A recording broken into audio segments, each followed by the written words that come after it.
I started watching Neuro during the subathon. Oddly very human, and I was like, huh, that's fascinating. God forbid I interact with anything and don't go, how can I make this about psychology? And Vedal is also interesting. The interactions he has with the two girls. So yeah, I was watching most of the subathon, completely ruined my sleep schedule. So now I go to bed at like 7 a.m. There was like this one day during like a sleepover where I'm pretty sure it was Coco who talked about if you had like the technology to make your own AI, what would they look like? And I was like kind of thinking about that. Basically artificially building up a person, you know, like let's take a baby. The like neurological network is like not really that complex yet, and like over time they go like out of this, hear me out, this sounds bad but it's accurate, out of this like sort of a quote-unquote animalistic state, get more intelligent, and the brain gets developed enough to like better intake and separate information.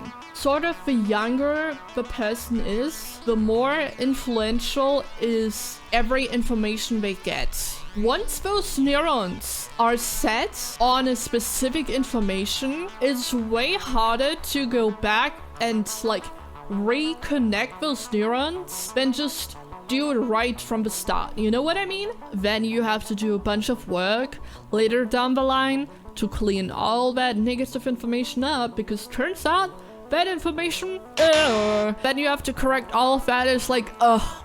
That's so annoying. So it's better to just like make sure the network doesn't get all that bad, wrong information, so you don't have to clean up later down the line. That is what makes an AI so fascinating, because you're like artificially doing this. I don't know if I'm making sense, but I just think it's really interesting. I was thinking about that and I realized that I should not make an AI, because the percentage of me making an AI and the chance of that AI having a full-on breakdown is very high. I think it's hard to make an AI or like a child or things like that that don't have at least a fingerprint of who you are as a person. When you have a child, that's like even worse, because they literally have your DNA. The more complex you make the personality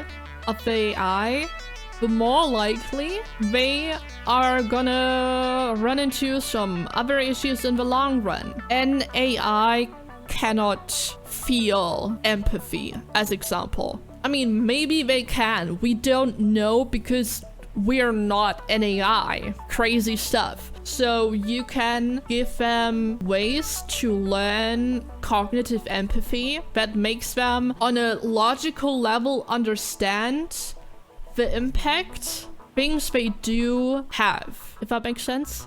That is something I had to learn as well. Feeling my own feelings and subsequently feeling empathy. But I would still also make like comments or say things that, thinking back now, were probably kind of hurtful and not very considerate of the feelings of others. When I get bothered by something, I am so focused on accurately conveying what my problem is, and I just literally don't know how to say what is bothering me without being hurtful to the other person. And I need to work on that. Then there's the problem that you need to like consider how much you want to do that. Like, let's say an AI gets like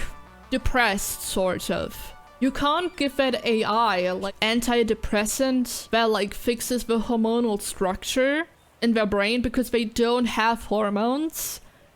It's just too much negative information, I guess, that they have acquired, so their natural conclusion is life is worthless and I want to die. Maybe I'm projecting.